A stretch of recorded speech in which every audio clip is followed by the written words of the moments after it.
Welcome to the Good Word, y'all. Vincent Goodwill here on the Ball Don't Lie Network. You can see us if you're on YouTube. You see us. We are here at Las Vegas at the Summer League studio where we are doing a bunch of podcasts here right in the midst of Summer League in case you hear some of that background stuff. Right next to me, my man, Amin Elhassan, making his return back to the Good Word with Goodwill. Amin, how you doing, man? You enjoy all of this, don't you? I do, but I'm tired, man. I won't lie. I'm not quite the what's the saying go? I'm not as great as I once was. You're not the spring chicken no more. Yeah, is that what it is? but every once in a while I'm as great as I ever been. Right now I'm not as great as I've ever been, but I'm great. I'm great. I love it here. It's been fun. It's been a very long 3 days for me, but I am enjoying it. I like the shades look. I don't know are they prescription or not? They're not prescription. Okay, so you just stunting. Okay, got it. Cartier. That's all. That's a little Detroit. People who know Detroit, when they see it, they be like, oh, yeah, he's from Detroit. Absolutely. So, I mean, I hate Vegas. Yeah. I hate it with the heat of 1,000 suns, and I feel like 1,000 suns is waiting on us when we walk outside. Yeah. Tell me one thing that you love about Vegas. The city or Summer League? No, the city. No, Vegas itself. As a city. Wait, because I watch you gamble. I don't love gambling, but I love gambling here. Okay, I don't gamble really, but I do when I come for Summer League, and it's something that I've learned over the last few years, and I'm surprisingly good at it. I don't know, like it's one of those things where I lived my whole life, Vinny, wondering what am I good at that I never tried, right? Because you never know, right? And people say, "What? It sounds ridiculous," but truth be told, I've never did anything on camera or on radio or on microphone. I never had aspirations to do anything media-wise. And one day someone said, hey, you want to be on TV? And I said, I'll give it a try. And if I do say so myself, I'm pretty good at it. Like, I can't lie, man. Like, I'm good at it. I'm not saying that to brag. I'm saying that right. It's a statement of fact. As someone who, like, there people went to school for it. Paid thousands and thousands of dollars from the finest institutions, Syracuse and Northwestern and Missouri. And like that. And I'm like, I was just some guy, right? So I'm good at it. So I'm like, wait a second. If that's true, what else am I good at, man? And I found out I'm good at roulette. And everyone tells me you can't be good at roulette. It's just chance. And I'm like, I'm good at chance then. Well, see, that's the funny thing. Because you don't remember. You might remember when we were hanging out last year at the Cosmo. And it was late. And you were like, Vinny, I'm about to play. I'm like, what are you about to play? I'm about to play roulette. Okay, I barely know blackjack. Okay? Right, yeah. So I'm sitting down with Amin. And there's people offering to bring us like drinks. I'm like, wait a minute, we have to pay for this? No, yeah, that's the way it works. Yeah. If you don't gamble, you don't know that. You don't know how this get down works. And it's getting later and later, and Amin is winning, right? Yeah. And I'm like, should I leave because I'm this man's good luck charm, or I'm really, really sleepy right now? Yeah. And I think you showed mercy. You're like, man, go to bed. Yeah. No, I mean that's a crazy thing. I learned. I want to say 2019 Summer League. Okay. How to play roulette from a friend of mine named Gina Paradiso. Okay. She used to work with me at ESPN. Now she's an agent. And Gina said, look, it's this. I'm not going to bore everyone on how to play roulette. But like once she explained it, I was like, oh, so why wouldn't I just do it like this? And I started winning. And I might have started with $150. Mm-hmm. And this was around 11 o'clock. And we were supposed to do that and then go somewhere else. And at like 4 a.m, I'm up literally thousands of dollars, and I'm like, yo, I got to tap out. I'm tired. I got, in the words of DJ Khaled, I was suffering for my success. I was just too tired to keep winning because I was tired of all the winning. And that's when, I got like, oh, I like it. And I've never had a night like that again. Right. But I usually do pretty well, and people tell me, oh, no, it's just luck. I'm like, well, I guess I'm lucky. See, speaking of luck. Yep. Right? I ain't never been lucky playing. I don't gamble. I've never stuck a dime in a slot machine that was my own in my life. All right, but if I stuck a dime in a slot machine for Victor Wembanyama, I'd have told y'all that first game is nothing. Mm-hmm. The second game is what it is. Yep. Do you think that finally, okay, we got the Victor experience, or is it just like, okay, this is Summer League. If I'm not taking anything out of game 1, I'm not taking anything out of game 2. This is Summer League. So we are taking things from game 1 and game 2. It's not how many points he scored. It's not how many shots he made or missed. It's how he looked. How he looked. Were you doing the right thing? Were you making the right place? Were you in the right place at the right time? Were you giving effort? Were you trying? Like those things matter. How are you interacting with your teammates? How are you interacting with your coaches? Where are you on the floor? Do you know spacing? When you don't have the ball, do you know what to do? These are all things that I think he exhibited even in game 1. I was like, this guy knows how to play. Yeah, he didn't make shots, but he knows how to play. The other part of it is, and this was the shock of, I guess, many people who's coming and watching him for the first time, he's not a good shooter. Right. Like, he looks like if you... He has like the form and he looks the part of it. If we just watched video of Victor Wembanyama without ever seeing the basket, he's a great shooter. But by the numbers, which is really the only thing that matters when we say, are you a good shooter or not? Right. Like, do you make shots? He doesn't make shots from the perimeter. Not yet. And that was from a closer three-point line in the international game over there in France. So he's going to have an adjustment to the what's up, man?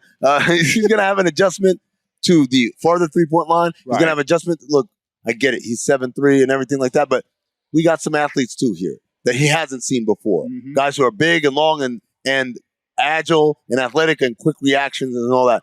So he's going to have to adjust to like, oh, wait, everybody's fast. Everybody's big here. But there was nothing I saw that told me in game one, they're like, oh, this dude's in for a rude awakening. I think like everything that I expected to see, I saw. And just tonight, he made the shots instead of missing them. I think guys taking his legs out, I think it's something that he's not used to yet. And they're going to attack his body. They're going to attack him directly at the body. They're going to attack his legs. And I think over the course of a season, he'll like adjust to that. Like he'll grow from November to April or whatever it is. You know what I mean? Like you remember Brandon Ingram as a rookie? Yes. It was the same thing. Because he knew how to play and he was a good shooter. But he was so slight that anything he tried to do, he got knocked off. And you know, he didn't run from the physicality. He met it. It's just all right. Have it. Like, you know, like I can be tough and stuff and say I'm gonna drive and I'm gonna go. But if I'm physically not strong enough to do these things against these kind of people, it doesn't really matter. But like the idea is, as you grow and mature, he's getting older. Remember, this kid is 19 years old. Brandon was 19 years old. Get in the weight room, work on the core strength. He'll be fine over time. And he's got to go through puberty. Come on. Yo, man, why you got... Hey, man. Hey, you put him on blast like that. Am I lying? Yes, man. What are you talking? Yes, he's been through puberty. I'm not saying he's going to grow like another 6 inches or something like that, like, you know, most of us, but, you know, I'm saying he's going to physically mature in a way. Physically mature. You're going to fill out. Yes. Right? I'll give you a great example. Day one, I saw Taco Fall, who's playing for, I believe, the Bucks here. Taco Fall's 7'6". Yeah. When you look at Taco Fall, and if you didn't have the context of another guy standing next to him, you would say, oh, yeah, that's a tall guy. Then when you see him next to regular NBA players, like, oh, no, he's huge because he looks proportional. He's filled out. Right. Wembanyama, doesn't matter if you put him in a white background with nothing around him. You can tell instantly. Arms and legs. Oh, it's and super skinny. And he doesn't fill out even, like, forget about the stuff that you can see. Like his chest, you can't see it because it's swallowed in the jersey and the material. As that fills out, he's never going to be Dwight Howard in stature, but can he be like Brandon Ingram? Can he be like Kevin Durant? Can he be like the other skinny guys in this league who put on, it's not about weight, it's about core strength. Right. The ability to hold your center of gravity and not get pushed around like that. Look, if Dwight Howard had him, he'd be on a treadmill right now. No way, man. Come on. Oh, I'm sorry. Man. Did I take wait, Amin Elhassan is accusing me of a low blow. And Amin Elhassan is the king of the Ric Flair brass knuckles low blows. Are you not? I mean, like, you know, I wouldn't say low blows. I say I'm subversive. You went for a reference I don't even know people knew about. Like that's a very specific reference, a very specific recent reference from Dwight Howard's own social media feed. That's the crazy thing is that was him that did it. Like it wasn't like, yo, somebody put him out breaking, there. This is what he's been doing. This fool did it himself. My man put a soundtrack to it. Like, he put a soundtrack to it. Dwight Howard would be the idiot to rob the bank and tell you he just robbed the bank as opposed to just going and living on Bora Bora somewhere. Whatever. Speaking of robbing the bank, right? Yeah. I won't say Gregg Popovich robbing the bank, but he's gotten away with a nice little Uncle Scrooge sort of gift. Mm-hmm. 5 years, $80 million, resetting the coaching market. If you ever believed that the coaching market was reset when Monty Williams got the bag. I never thought it was. I just thought it was an outlier. Is he going to coach to the life of this contract, or is this more for Pop, the team executive, more than Pop, the coach?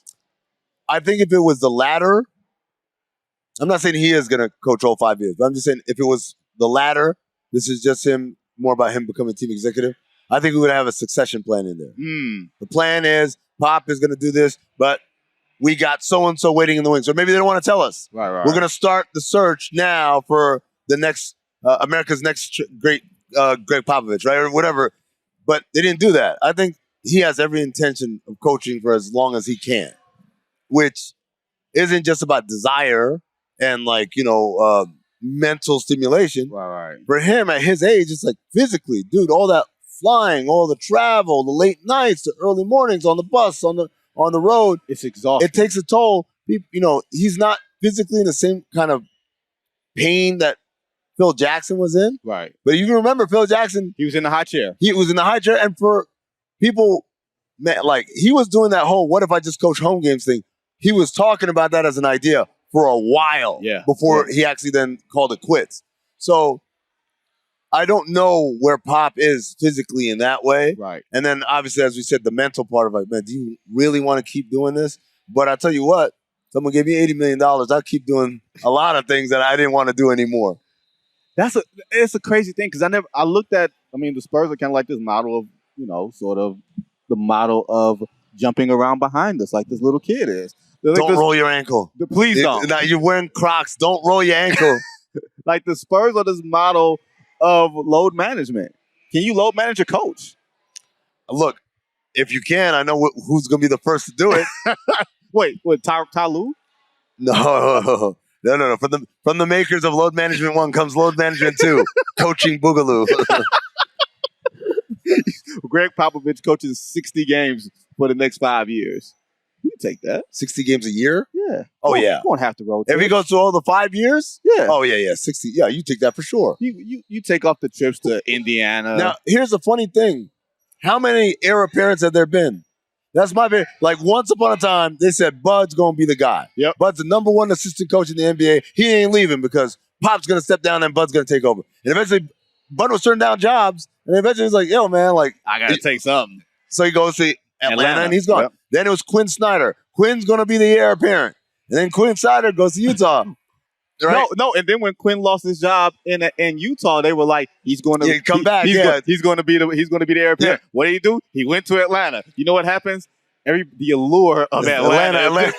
And you know what it is?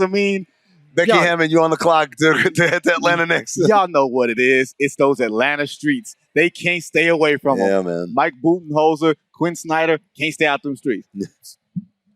Total sarcasm. I'm being totally a jerk. You see, I had to clean it up, man. That's why you get in trouble, man. That's why you be getting in trouble. And we're not going to I'm going to get you in trouble here. Never. Because. With who? I know, that's a great point with Dan. We're going to get you in trouble with Dan Lebatard. But no, we've been sitting on this Damian Lillard to Miami stuff potentially for a couple of weeks now. When trades happen, they're not done that day that it comes out. They're not done the day before it comes out. They're literally done well in advance. So do you believe that the framework for a Damian Lillard trade to Miami is already done and all that's left is the haggling and what teams are we going to add and who's going to be routed where? So disclaimer right here in the bottom third, I am not reporting anything. I haven't talked to anybody. I'm merely using my experience having worked in the front office and seen a bunch of these deals happen both during my time and afterward. This deal, where we know it's not an easy one-to-one, right? Where Portland has things that wants things from Miami, Miami has things that wants them. Clearly, Portland wants some things, Miami doesn't have them, so you got to find other places to find those assets that Portland does value, and hoping that those other places like the assets you're sending them. Beyond that, on June 30th or July 1, you hear all these deals come out. Max Strus, $64 million going to Cavs. Gabe Vincent going 30. But those deals are all in principle. Right. They're not actually done and written in ink.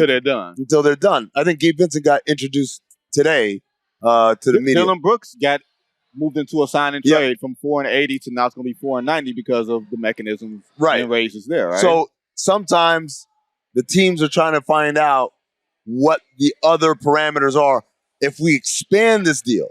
So, hey, Max Strus, you're already going to Cleveland. Cleveland, instead of using your mid-level exception to sign him, what if we did a sign and trade? And that way you get to keep your mid-level exception.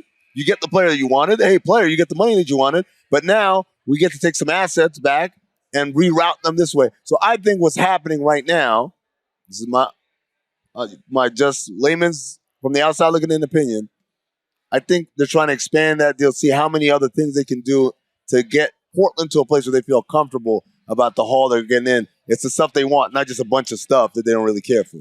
And it's been said in a bunch of other places that Portland has options other than Miami. San Antonio's one, apparently, according to some people. Allegedly so. Okay, all right. It could be possible, right? Yeah.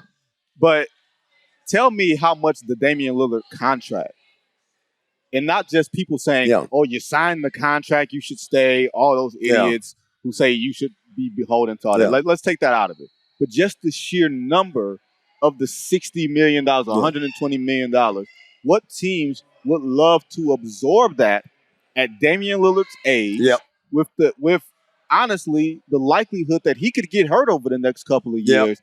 Doesn't that lessen actually as opposed to expanding the possibilities? Like, is Portland just fooling us by saying that we can go call everybody else? I interviewed David Griffin today, earlier today on SiriusXM, and Griff, who is the executive VP of basketball ops for the Pelicans.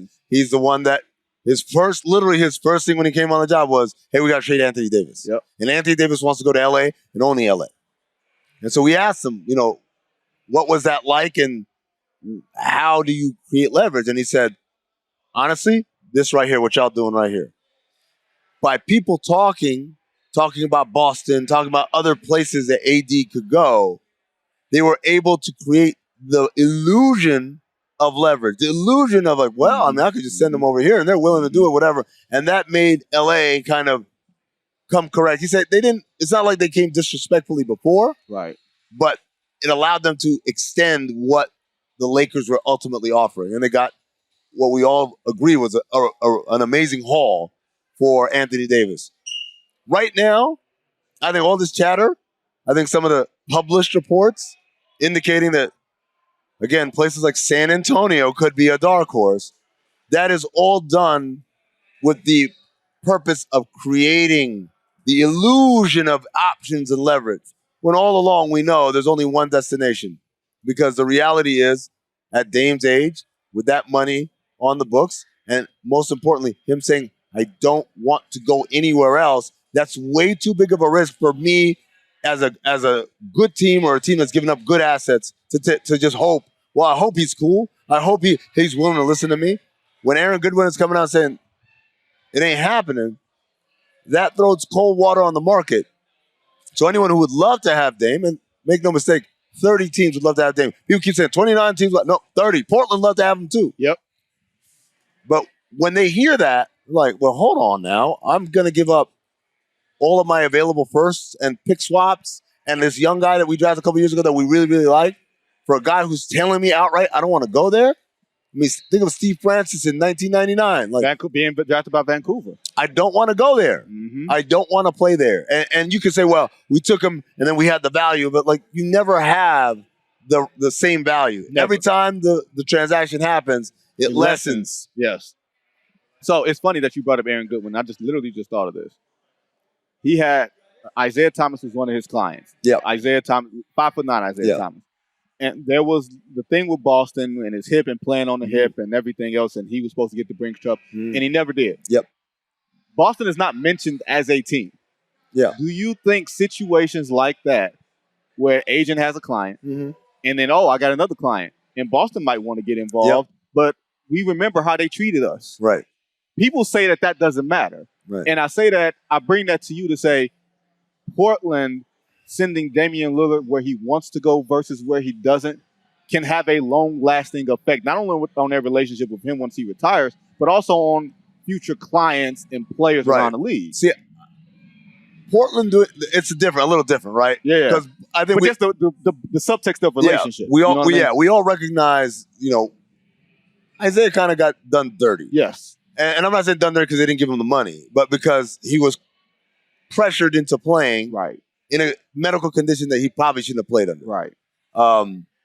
Dame is just getting traded. So I think it's less of a people around the league going to be like, remember when they traded Dame to Detroit or whatever? Like, I don't think it's that. But I do think Aaron Goodwin is a very influential he's a super agent, Yes. to use the term. Yes. You don't want to piss him off. Mm-hmm. It may not be everyone who's saying, you know what, the hell with Portland, but you might do that to Aaron Goodwin, and Aaron Goodwin might say, you know what, we're not bringing guys over there, or we're going to be more combative when bringing guys over there. But ultimately, I think it really comes down to it's not even about doing right by Dame. It's, hey man, what's available? Right now, Miami's saying this is what's available. You're asking me to go get some more stuff? Okay, I'll go get some more stuff. But you're not, if you're Miami, you're saying, you're not going to Jedi mind trick me into believing, well, Philly offered this. No, they didn't. Right? Well, Brooklyn offered this. No, they didn't. Right. Because they know. They know, and that's the whole, like, kind of life cycle of all this, that it all feeds one another. It doesn't happen in a vacuum. It's like, hey, Brooklyn, what's your offer? My offer is this. And all right, cool. It doesn't work like that. So as long as the market is scared, then Portland has no choice but to deal with Miami. And like I said, you act heavy. You say, I need more, but you can't say, well, I'm gonna just go over here because no one believes you. Right. And the last point on this, the two trades that I remember that puts me in the mind of this happens a long time ago, but y'all rock with me. Kevin Garnett from Minnesota, after 12 years there, he wanted to go to Boston. The list was like Boston, Phoenix, and then the Lakers. Mm-hmm. And there was something with Steve Nash and Robert Sarver that he didn't really like. And he was like, that wasn't it. That wasn't it. Okay. All right. You only got to tell me what it is. You want to tell me what it was? Yeah, I'll tell you what it was. Boston was going to get Sean Marion in the deal. Boston was going to send all those young guys, Al Jefferson and Marcus Banks and all those guys. We're going to go to Minnesota, and then Minnesota's going to send Kevin Garnett to us. Danny Ainge was acquiring Sean Marion. He had Sean Marion when he was in like that. He was a coach when he was a coach in Phoenix. So he loved Sean, but he said Sean had a ETO on his deal, so he wanted Sean to do basically what Porzingis just did: opt in, and then let's sign you to an extension. Sean's agent, Dan Fagan, said, well, Sean makes max, so he's not going to take a dime less than max on the extension. Danny offered like 3 over 45 over 3. And so Fagan said, well, if you trade for us and you try to offer us that, not only are we not going to take that, we're going to tear up the ETO, we're going to opt out, and then we're just going to leave. And you're going to get nothing. So Danny says, well, I'm not going to make a deal for a guy who doesn't want to be here, who's not giving me assurance that he's going to stay. Meanwhile, Garnett says, I'm not going to go to Boston, which was one of the worst teams in the league. So now it's just me and Paul and a bunch of players that aren't ready. And then they acquire Ray Allen on draft night. So then he said, what do you need to happen? To go out and they get Ray Allen on draft night. For Jeff Green. And now Kevin Garnett says, okay, now I'll come. Dog, 2007 All-Star Weekend, right here in Vegas. I don't know if this story's ever been told. Okay. GQ threw a party for Steve Nash because to celebrate the MVP that he won the second time around the year before. You know who was at the party having a grand old time with us? Talking about next year? The ticket. Wow. We thought All-Star Weekend 2007 was a done deal. Done deal. He doesn't want to go anywhere else. He wants to go. Him, Amari Stoudemire. Oh, yeah. That would have been freaky. Boris Diaw. That would have been freaky. Raja Bell and Steve Nash. And then we still had James Jones. We still had Kurt Thomas. You can find things. You can find you can find things around the margin. What was our weakness? Defense. Yep. Who was the best defensive player in the league? Kevin Garnett. Okay. And by the way, Kevin Garnett, great from 18 to 20 feet. Guess what he would have been doing in Phoenix? Easy on the Steve Nash penetration picking. That'd have been worse. I'm sorry, I mean you didn't get your championship. Somebody else did. But Danny Ainge did. Danny Ainge did. So I mean, last thing, because we were hanging around yesterday at a mixer for the Players Association. Yes. We got a chance to sit and chat informally with Tamika Jamalio and a few other people. And we haven't talked much about the CBA as a whole. Yeah. The thought is that the players got raked because of all the first aprons, second aprons, limiting teams to use mechanisms, signing trades, all this other type of stuff. But I think me and you both came to this separately, that the CBA, whether it does parity or not, I don't think the league really wants that. Right. But I do think the players got a big win in this space. The floor. Yep. That teams got to spend money. They can't just sit on it and just wait for, we're going to just bring in a player at the end of the season. Like, I think they got a win there that does not look like a win yet. Yeah. No, it's a massive win. It's a massive win, and here's why. The salary floor has been around. It's 90% of whatever the salary cap is. This year it's $120-some million. But what it used to be was you had to hit the salary floor by the last day, the last day of the regular season. Yep. So a team like Houston this year that had massive amounts of cap space, what they would do is say, okay, let's go into the season and we'll act as the clearinghouse. You got a 3-team deal and there's a contract that nobody wants, I'll take it. Just give me some. Why don't you just call it what it is and say it's money laundering? It's Ozark. Yeah, it's pretty much Ozark. You were setting up a money laundering. You bring it in, you get compensated for it, and everyone's happy, right? And Sam Presti has used that tool to probably the best of any general manager in the history of the game. Brooklyn did it when they had to rebuild after the Kevin Garnett, Paul Pierce. Because they didn't have picks. Because they didn't have picks. They did it out of necessity almost. Because that's the only way they could add talent to their roster. Give me your bad contract, but give me a pick. Give me a pick, right? So you would carry that into the season. You carry it up to the trade deadline. And then you'd see some deals at the trade deadline. And then maybe if you're not at the floor quite yet, you would go into the buyout market and overpay for a guy just to get up to that number by the last day of the regular season. Right. Now, we're going in, you got to hit the floor by the first day of the regular season, meaning Houston can't afford to say, well, I'll just sit back and be a clearinghouse. If it ain't happening, it ain't happening. So I got to spend this money now. In other words, guys going to get paid. Dylan Brooks got paid way more than anyone thought he would. Yep. Fred VanVleet got paid way more than anyone thought he would. And Jeff Green got paid way more than anyone thought he would. Jeff Green is a guy that he's in the stage of his career as a vet minimum guy. Comes in and he's good and he helps you win a championship. But for him to make the money he did, that was because the Rockets were forced to spend money now and not just wait on it. And so that always behooves free agents. Right. And last thing, because I promised last thing. All right. I was going to say David Stern.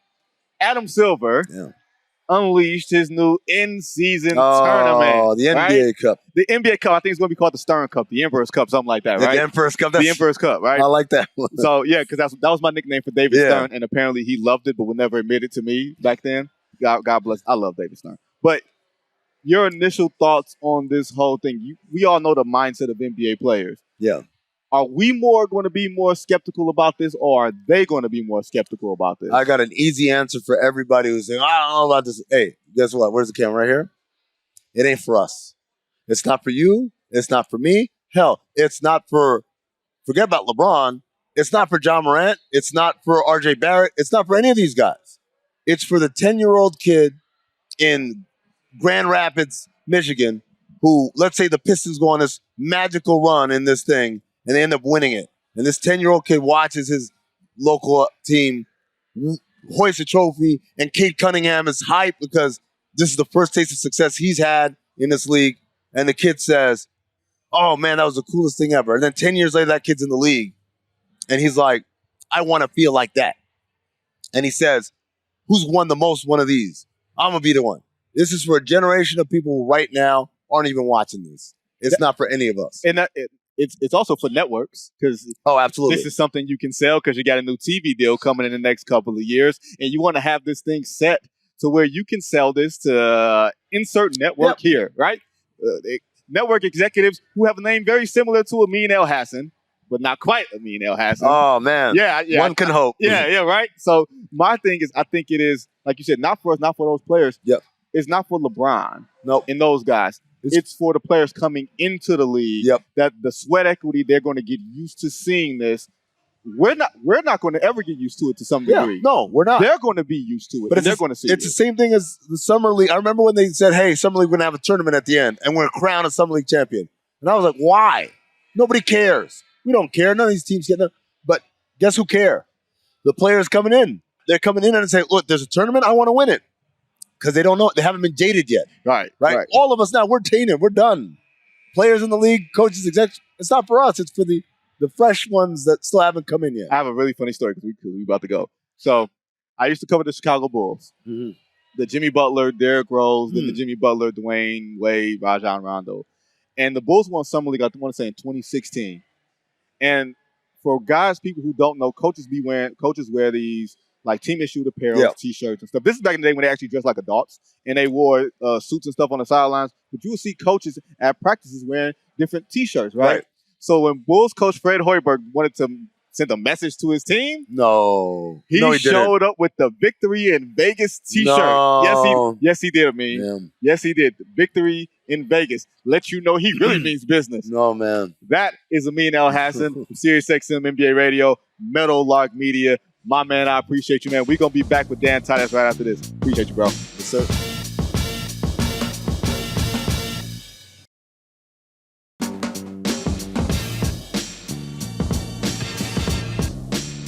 Welcome back to the Good Word with Goodwill. As you can see next to me, I am joined by our fantasy basketball expert, Dan Titus. Dan, how you doing? Another episode of Two Brothers on the podcast. I'm doing great, Vinny. Great to be here with you, man. Like, Summer League's been great. We just obviously watched Wemby. Way better performance in the second game. Really excited about what he could bring, not only to the basketball world, but obviously I'm a fantasy guy, so the fantasy world as well. Let's get into it. So, with Wemby, what you saw tonight, I hate the name Wemby. We're going to call him Big Vic. We're going to call him something else besides Big Wemby. We're just going to roll with that later. Okay, but where would you take him this year? Not necessarily for what you've seen him do over the first couple of days of Summer League, but how you think he's going to project with the Spurs team that he's on. It didn't win a lot of games last year, but they're going to be better because of him. How do you see him playing out fantasy-wise? I think he's going to play out great. It's going to cost a pretty high draft pick. I think he's going to go upwards of the third round. Okay. You're going to have to spend up for him because you're going to get a guy that can score with efficiency, block shots at a high rate, and he's probably going to get very easy rebounds, as we saw. I mean, he racked up over 11 boards. He had 8 at the half. That's something I'm really excited about with Wemby going forward. Now, I feel like that value might be a little too rich because, like, you're going to have the Pop handling you with kid gloves, right? Like, This is a guy that's going to have to develop, get bigger. I'm curious of whether he's even going to play 65 games. I'm going to bet the under on that. So you might have a better shot at getting someone else that's proven better NBA player at third round value. But I get the hype. I mean, I would say this. Looking at him, he's more long than he is lean and everything else. So he's not going to play. I don't think he's going to play much center. Center, right, yeah. So if he plays more power forward, is that more beneficial for him on the three-pointers, on maybe some blocks because he's coming help side? Right. Is it better for him to play power forward than center from a numbers perspective? I think so because he's going to be able to stretch the floor. He's not going to be clogging the lane, getting fouls, like he's playing away from the basket. I'd also say I'd probably rank him similar to Chet Holmgren, like the way that the Oklahoma City Thunder are deploying him, got him there. Like I think, and there's not that much front court help in the San Antonio anyway with Zach Collins. I think he's going to be pretty successful even if he's playing the four. And it's crazy that you just brought up Chet Holmgren. Chet probably thought, I got the skinny market cornered, and all of a sudden this big, tall dude shows up, and he's better than me, and I didn't even get a chance to step on the floor, and people have forgotten about my skinny ass. Right. Not people have, though, because I think that Chet actually is a person that you can get way later that will probably perform comparable or better to Wemby or Big V, just because he's had a year to watch. He's already bulked up. I mean, you may not look like he's 16 pounds bigger. He's a slight frame. Like, you know what I'm saying? So it's going to look different for different people. But with that Oklahoma City Thunder team, you got SGA there, Jalen Williams, Josh Giddey, like his fantasy value is to the ceiling. And I think people are going to sleep on him because they forgot he was out for a year. He's my bet for Rookie of the Year. Really? Right now, yeah. Over what you saw from Scoot Henderson, even though guards are kind of, you know what I mean? It's fair. But Dame needs to be traded before I can get behind the Scoot market. Okay, so he just brought up Dame, so now we have to talk about Dame. So considering, not even from Scoot point of view, because we can go back to Scoot. Yeah. Jeremy Grant is there. He re-signed for 5 years, but he's not going to have Dame to play with. Does that raise or decrease his value because maybe he's going to get more volume, but maybe not the quality of shots? How do you see a guy like Jeremy Grant who's going to get a volume of opportunities regardless of how this plays out? So the last 2 seasons, he's been, 25% usage rate. I don't suspect that that's going to change much, whether it's Scoot Henderson or Damian Lillard there. The one thing I do like about Jeremy Grant, though, is that he does all the intangible things. He's good at defense, 3-and-D, gives you the efficiency.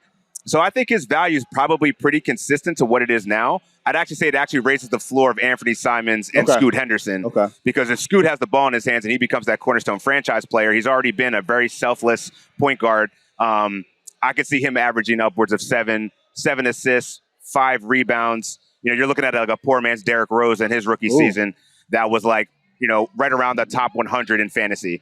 But But Jeremy Grant, he's going to be safe. He's going to be a middle round pick. Yep. Probably finish in the top 70. Now, you brought up Scoot, and this is a guards league. Yeah. Guards are going to get a plethora of the opportunities. Absolutely. When you look at the rules and everything else. You just brought up the numbers part of Scoot. Do you think he's going to be efficient enough relative to other rookies who's coming into the league? That's interesting. Rookies are going to struggle, right? Yeah, like they're going to have to get adjusted to the game. I do like that Scoot is already finding his spots, like in the mid-range. He attacks the rim downhill very aggressively. He can finish with both hands. The three-pointers are probably going to take a little time. Yeah.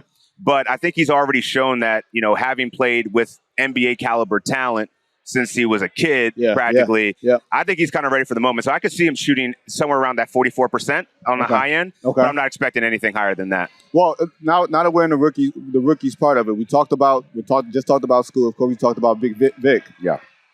How do you see some of these other guys, maybe mid-round guys, maybe even the Thompson twins, similar builds, of course, they're twins. Sure. But their roles look like they're going to be different on the teams that they're playing on. So how do you evaluate not just the Thompson twins, but maybe some other sleepers in the rookie class that should be on the lookout for? Yeah, so I'm always a little bit pessimistic about rookies and their impact off of year one, and especially because like a lot of these kids are, they're 19 years old. These are projects. Yeah. They're not just going to just be handed minutes, right? There's a depth chart here. So, one of the players that I've actually been really keen in on, and it's really about the way that the roster's constructed, is the Utah Jazz and Keontae George. He's looked absolutely amazing. I mean, it's only been one game, but 33 points, 10 assists. He also gives the defense. With Jordan Clarkson opting in and Talen Horton-Tucker also opting in, I think there's an opportunity. Maybe they get traded midseason. You don't know. That could be a guy that kind of slides in there that no one's really talking about, just being that their roster has a bunch of guards like Colin Sexton, ugly contract. They've been trying to put him on the block. Nothing's happened, but I think there's a lot of future there with Keontae George. Now, it's funny. You just brought up second-year blast, so I'm going to go off script. Jabari Smith Jr. Yeah. And how he's performed here in Summer League. I don't know what you take out of the sample size of a Summer League compared to what you saw rookie year, what you saw with the Houston Rockets, what they've done as far as personnel-wise, bringing in Dylan Brooks, bringing in Fred VanVleet.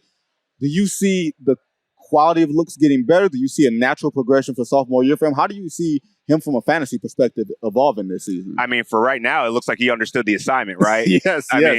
He knew that his team needed to get better. He showed up in Summer League, and he's balling out. He's averaging over 35.5 points. He's getting to the boards. You're seeing his versatility. I mean, he looks like a guy that's confident, and that's what you want in a fantasy player. Last year, he was ranked outside the top 150. I think that could change. Okay. And I think that it's going to see – let's see how Ime Udoka loads out or brings out that first lineup, because Tari Easton's also played very well. So I think that's going to be his competition for minutes. Who ekes it out? I mean, Tari Easton's a beast on defense, the effort, the hustle. I know Ime Udoka definitely stresses the defense. Yes. As long as Jabari can play defense at a high level and knock down those perimeter shots, I think the starting spot is his, and he should be a late-round pick. He's got like one of those weirdly effective games that you got to kind of see it for it to make sense. You're like, oh, okay, you're long and you're using your length. You can shoot the ball better. You got a better feel on the floor. Right. I wonder how that plays out when you have a veteran point guard who maybe can get you the ball in better spots and maybe make you a more efficient player. Yeah, I'm very curious to see how Fred VanVleet fits in this situation because, with the Raptors, Pascal Siakam had a lot of usage. Yep. Scotty Barnes averaged almost 5 assists. There's not many. I mean, we know what the Rockets are, man. They're a bunch of chuckers, right? Yes. So now you got that veteran leadership in there. Maybe you see Fred VanVleet up his assists to around 8-9 a game with 20 points. Right. And make it easier for people like Jabari to get into their spots because now they actually have a true point guard that can actually distribute the rock. Jabari wasn't efficient last year, but for what I've seen now, he's definitely worked on finding those opportunities to take advantage of his height and get to those spots. So I think it's a very bright future for Jabari now that he actually has a true point guard. Right. So now that we've been talking about how players have been affected by personnel moves, right, we don't know what's going on with James Harden. We have no clue if he's going to stay, if he's going to go. I know that's a sensitive subject for people who have Philly ties and all those things. I'm going to let that go. But for the sake of discussion, Tyrese Maxey, there's been a natural progression every year, but they haven't turned him loose and said, hey, we're going to play tempo with you. We're going to let you run with it. Assuming Harden is gone, and that's a big assumption, right? How do you see his sort of numbers being affected? Assuming Joel Embiid is still playing 70 games a year and doesn't take a step back and everything else, do you see him upping the usage and maybe the efficiency going down, but it's still working out for him? How do you see that playing out? I mean, he's one of the best catch and shoot three-pointer guards in the league right now. I mean, his three-pointers have been right around that 40% mark. I think he's going to be through the moon to me because right now you got a new head coach who plays, Pascal Siakam and Fred VanVleet were both top 6 in minutes played. If Tyrese Maxey can get over 35 minutes per game, his points are going to go up to probably around 23, 24 a game. And if James Harden is absent out of that lineup, those assists are going to be there. I think he's had enough time to kind of get groomed under Doc Rivers. And now that he's got Nick Nurse there, I think this is a huge opportunity for Tyrese Maxey to far exceed expectations that he's had in the past. And I think this is where they hand him the keys to the franchise. Where would you take him? I would take Tyrese in the 5th round right now. 4th round, 5th round. So that's like top 40, top 50 player right there. Okay. And last year he performed as that before he got that ankle injury. Yeah. So he was on, and then he had to kind of get through it through the end of the season. It kind of hurt his efficiency, but with a full off season to get healthy and hopefully a situation change with the Harden thing, I mean, he's going to be great. Yeah. So addition by subtraction, right? In some ways. Another one is it could be addition by relocation. As in Jordan Poole, and going to huge opportunity, and going to the Washington Wizards. We know they're going to be bad. He and Kyle Kuzma, they're going to be terrible. He and Kyle Kuzma were here yesterday being introduced because of the contracts they signed and trade and everything else. Jordan Poole being the 3rd guard and having his role being fluctuated. I don't think he necessarily gets enough credit for being able to adjust during the regular season because of how bad he looked during the playoffs and everything that happened around it. But now they're going to give him the ball and say, we're rocking with you. So how do you see, as bad as the Wizards are going to be, how do you see Jordan Poole's season playing out? So the only thing with Poole that I was a little bit hesitant about is the turnovers. But I think now that it was clear, anytime he was a starter, when Steph was out or anyone else, this man he knows what to do. There's a very good chance he could be a top 10 scorer in this league this season because you're only really competing with Kyle Kuzma for shots. Right. There's going to be a lot of opportunities for them to get up and down the floor. His 3-point game is solid. I want to see where he does in the distribution area. Can he start getting other people involved? We know you can get your shot. We know you're a bucket. How can you evolve there? And I think with the minutes, he's going to be really good for the Washington Wizards. And I would probably take him higher than Tyrese Maxey because of that scoring upside that you see. Like, he's going to be a cornerstone piece for that Wizards franchise. And I think it's a good opportunity for him to really showcase what Golden State already knew, but they just didn't have the opportunity to really give him a chance. Do you worry that he's going to have too big of a plate? You know what I mean? Yeah, I mean, I think the efficiency might suffer initially, but I think he's going to get so many counting stats between, I mean, you're looking at Denny Avdia, you're looking at Corey Kispert. I think he's just going to have the ball in his hands so much that usage is going to be over north of 30%. If you're getting a usage of 30%, that's a guy I want to roster. We're not talking Doncic, because Doncic is around like 37, 38. But but anybody in the 30s, if you're shooting a reasonable percentage from 3, that even makes up for some of the inefficiency, right? True. Very true. Very true. And he's going to be great with free throw percentage. He gets steals too. The only thing he really hurts you with is the field goal percentage potentially, the turnovers, and the lack of blocks. But everything else, he's good. So we just ran through a few of what my sleepers, because these were not on the floor. These were not on the call sheet at all. I guarantee y'all, this is Benny going off the top of the dome, right? So hopefully they weren't any of the sleepers that you were thinking of. Right. So I'm gonna just let you cook. All right. So my first sleeper is Trey Murphy. Now the thing about Trey Murphy is I think that people are going to undervalue him because Zion Williamson is going to be returned to the lineup. Are we sure of Zion Williamson returning to the lineup? That's fair. Or will he be distracted by some other off-the-floor, tattooed, Twitter-like distractions? That's also possible. And Trey, I think he's the archetype of a 3-and-D wing that you want right now. He's 6'9". He ranked in the 90th percentile in transition, 85th in spot-up shooting. He can do everything. He gets the steals. He doesn't need a high usage rate to be successful. And I think with the efficiency that he has and that he's shown in his development, this is a guy that's going to cook in fantasy. He finished 42nd last year. I think there's a very good chance he could repeat that. And you can get him at a discount because everyone's assuming, because Zion's back and Brandon Ingram's healthy. But there's always injury risk with that New Orleans Pelicans franchise. Right. So Trey Murphy is definitely a person I'm going to be eyeing. And another one I'll throw out there is Markelle Fultz. Okay. So I think it's going to be a very important year for Markelle Fultz. They drafted Anthony Black. Probably going to be his replacement at point guard. He's going to be a restricted free agent going into next year. This is a big season for him, and he came off a season where he shot 52% from the field. He doesn't give you that much in three-pointers, but the steals and the field free throws. Markelle Fultz is a very underrated fantasy basketball player. He finished 90th last year. There's a very good chance that he could probably sneak into the top 75, especially playing with such dynamic people like Franz Wagner and Paolo Banchero is definitely going to take a next leap in his second season, too. So I'm really excited about Markelle Fultz.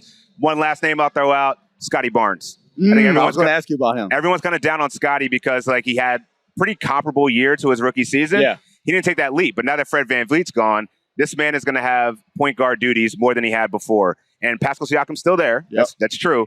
But, the fact that he put up almost 5 assists last year with Fred around, we could see his points go up, assists go up, the rebounds are going to be there, and he does the defensive stuff for you, the stocks, the steals, and the blocks. He finished 86, I believe, last year. Okay. This is a guy that I think is going to be a top 50 player now that he's going to see way more usage and opportunity in the Toronto Raptors system now. We've talked a lot about young players. Yeah. On the rise. And it's not getting you to bash anybody or anything like that, but if we're talking about older guys that you see the decline coming, you see the dip coming, are there guys that you are hesitant to invest in early and that you would more so try to get on the back end for value as opposed to saying, oh, yeah, for the last 5 or 6 years, they've been at this higher level. I'm going to play them off of this. Are there some guys that you're expecting sort of a slight drop off that you're going to be a little hesitant about taking them? That's a great question. Jimmy Butler comes to mind. He played outstanding last year. He was the 12th ranked fantasy player. I think the biggest surprise about Jimmy is how many games he played and how present he was, but the efficiency. I mean, he's, among the league's best in steals. He actually started attempting more three-pointers, but, he's always going to shoot a very high percentage from the field. The risk of Damian Lillard eventually going to Miami would scare the hell out of me. And just the chemistry that's going to have to build there. We already saw how passive Jimmy can be. Maybe he was injured, maybe he wasn't, but he's also acknowledged that I'm not a scorer. I'm a ball player. I try to get everyone else involved. So I think we saw his ceiling last season. So I would probably be docking him down slightly to probably the second round, late second, because I don't think he's going to perform at the level that he did last year, assuming Damian Lillard comes into town. Jimmy, I want you guys to center this camera in for me. There are 2 black guys here. I promise you. Where's my camera? Right there. There are 2 black guys here. The guy with the glasses did not say that you are not going to be a top player next year. The guy over there said that you're not going to be a top fantasy player. Direct your anger and vitriol at Dan Titus. Heat Nation, come for me. Not Vincent Goodwill. Find me at Dan Titus. I'm right here. I'm sure. So, all the smoke. Yeah. Trust me. I don't think. Nah, I don't want heat smoke. No, not different kind of smoke. Yeah. Miami is 2 things with Miami. Either you live by the water or you live in fear. And the people who live in fear will come and make you fear them. Okay. So with that, Dan, we're going to talk some in-season tournament stuff. Yes. We don't know what the hell is happening. Everybody wanted. This is what we were waiting for. This is the moment we've all been waiting. So in interest of full disclosure, I was on a call with so many NBA people a couple days ago, and they were sort of going through the ins and outs of what this is going to look like, basically doing a sell job. Sure. We want people to understand this. It's like soccer or whatever it is. But just from your perspective, how does this land with you? I mean, I think it's just the NBA's interest in trying to make regular season basketball relevant again. And at this point, from a fantasy perspective, I'm just wondering how franchises are going to position themselves. Right. You know what I'm saying? Is this going to make Kawhi Leonard, does he have to play on these Fridays in the games that matter? I don't really know. There's stuff that needs to be figured out. But right now, I'm assuming that everything is the same. People are still going to have their rest schedules, so we can expect to see certain players playing on certain days. Probably have to look at the schedule a little bit more. If they're going into this tournament and then right after that they got to fly to San Antonio, they're probably not going to be playing in that game. So some things to consider, but I think we're all kind of learning here. And I think it's interesting that he called it the NBA Cup, that being Adam Silver, and he's pretty much leaving it out there for sponsorship. So I'm like, it's a regular season championship. What? Who? I don't. Is it real? That's the thing. I think this is the only thing that I can see from the league's perspective. They're trying to make it as normal as possible right now, for the people to be really uncomfortable for, so that when you get your next crop of guys coming into the league, Right. it will be normal for them. Oh, we got these knockout games, and then we go to Vegas in early December, and we got these Tuesday and Friday games every week. I think they want to make it uncomfortable now so that guys coming in, there's a new crop every year. There's some 15-year-old that will see this for the first time, and by the time he's 21 and he's in the league, it will be part of his natural fabric of NBA watching. I have no friggin' idea if it's going to work. You know what I mean? I have zero clue if it's actually going to work, but I see the vision, and I do think part of it is more chip on their dip. You know what I mean? From the play-in tournament, how successful that was. Part of it is, hey, we got 2 new networks coming possibly. Let's find a way to make some more money. You know what I mean? So from a fantasy perspective, do you think that the financial incentive of $500,000 per player for the champions, $200,000 for the losers, and $100,000 for the other 2 teams that makes the Final Four, do you think that it's going to change or dictate availability patterns or performance patterns from a fantasy perspective? I mean, most of the money makers are paid out. I don't know that $500,000 is really going to change your life, right? This is for like back end bench guys that, you know what I'm saying? Like maybe they'll get an opportunity to play, and like, I don't know, maybe that's an added motivation. I just don't know how I can factor that in to my analysis right now without seeing it actually happen. And then I'm also wondering, like, does this absolve people like James Harden who ball out in the regular season, but then when the real playoffs start, did they even name the award? Are they going to have an award for the NBA Cup, like for the MVP of it? It's not going to be named, at least not yet. Okay. Right?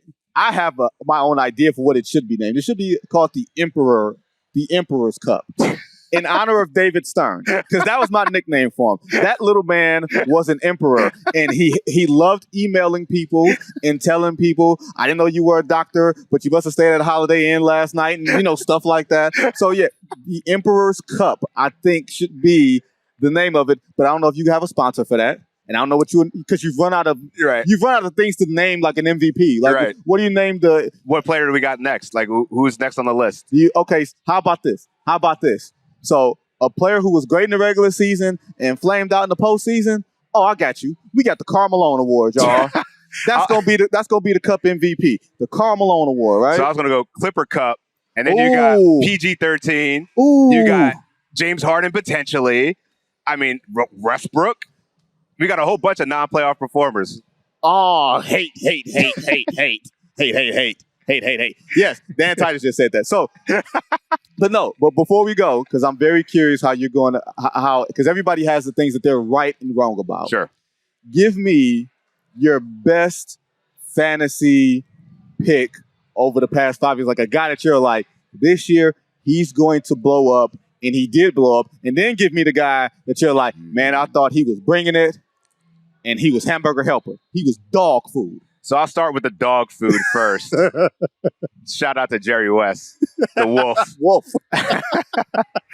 Giannis Antetokounmpo was a huge disappointment, and it's wild to say that because this man is a perennial MVP candidate. Wow. But from a fantasy perspective, he is one of the most frustrating people to have because he absolutely tanks your free throws. His defense also went down. Like, he was a guy that you rely on, 1.5 steals almost and a block. That went down. There's also the load management. And, I think that while he can give you the gaudy rebounds and points, he doesn't shoot threes either. So you're talking about 9 categories. He only really covers about 5 of them for the value that you're paying for him. He's a number 1 pick. Right. I'm passing. I'd rather take like a Tyrese Halliburton, a guy that knows going to play every game and gives you 20 and 10 with the steals. I mean, he's the picture perfect model of efficiency. Tyrese Halliburton. So maybe that's a guy that I could see moving to the upper echelon of like a top 3 pick in fantasy this year. Give me your success. Give me your success. Success. What does success look like? I think it's going to be Devin Booker. So Devin Booker's perennial is usually around the 2nd, 3rd round pick. He's going to be a top 10 pick for me. I'd probably be even more aggressive because now that he's got point guard duties, I mean, if you saw it in the playoffs, 30, he was getting 10 assists in there. I mean, the opportunity he has with the efficiency in the game that he has, he's playing with Kevin Durant and Bradley Beal. Yep. I think he's going to be outstanding in fantasy and probably going to put up his best numbers of his career. You don't think that playing with Brad is going to take the ball out of his hands a little bit more? A little bit, but I think Brad's going to suffer fantasy-wise more than Booker will. That is our fantasy guru, Dan Titus. Hopefully, the bigwigs at Yahoo Sports are listening, and they will give Dan Titus his own fantasy basketball vehicle, part of the Ball Don't Lie Network. Let's get Hopefully, that happens. Thanks to Amin Elhassan, who joined us earlier. Don't forget, Yahoo Sports is now on Threads. We're on everything, y'all. Okay, whatever social media vehicle that y'all got, because y'all want to get off the musty man's vehicle, we are there. Trust me. You can find us. You can find Dan. You can find me wherever. Don't forget, if you like us, don't forget to rate us and review us on whatever platform that you are watching us on. Remember, tomorrow, my friends Jake and KP will be here right at this studio in Las Vegas. So do not forget to check out their podcast. They're going to have guests. They're going to have lots of fun like me and Dan did today. So remember, Ball Don't Lie every week. This is The Good Word with Goodwill. Appreciate Dan for joining us. Everybody be safe.